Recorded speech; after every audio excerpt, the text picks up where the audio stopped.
سلام دوستان، وقتتون بخیر.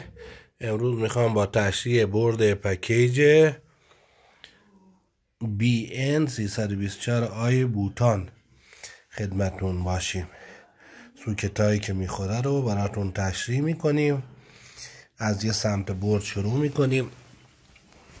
از این قسمت که شروع کنیم، اولین قسمت ارت دایر برق ورودیمون روی سوکت میخوره که وسطی ارته، یک طرف و طرفی هم فازوناله. فیوز اصلی دستگاهمون ایه 2 آمپریه.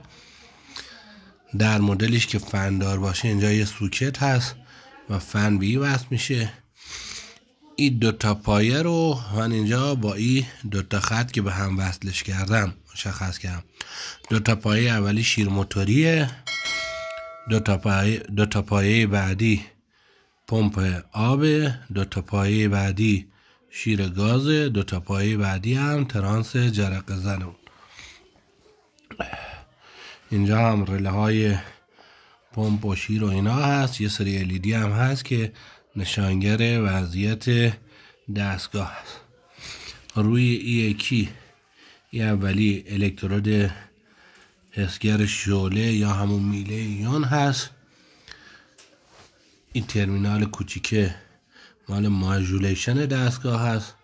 این ترمینال 4 تایی، 2 تا سوکت اولیش کلید حرارتیه، 2 تای بعدیش دیود نوری اخطاره یا همون LED که رو پنل بیرونی مشخصه.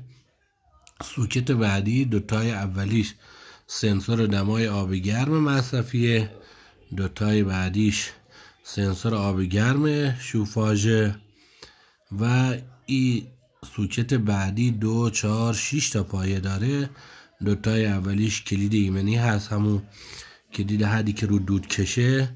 بعدیش 2 تای وسطی پتانسیومتری که روی پنل دستگاه باش دمای آب گرم مصرفی رو تنظیم میکنیم و این 2 تای آخری هم پتانسیومتری که رو در دستگاه دمای آب رادیاتورها یا همون شوفاژ رو. یه هم ترموستات اتاقیه که باید بسته باشه.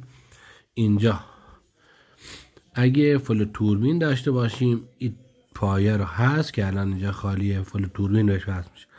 اگه فل توربین نداشته باشیم مثل این مدل، این 2 تای اولی فل سویچمون بهش وصل میشه روی سوکت. این 2 تا کلید انتخاب فصلمونه که بخوایم فصل حالت زمستونی تابستونی باشه. و این 2 تا پایه آخری هم سنسور حد دستگاهمون. اینجا ننوشتمش، فراموش کردم. این هم یکی از فیوزهای دستگاه هست.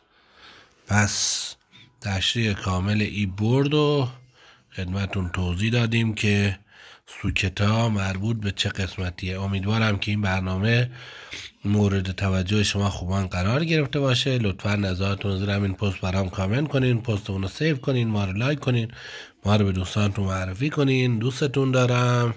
خدا نگهدار.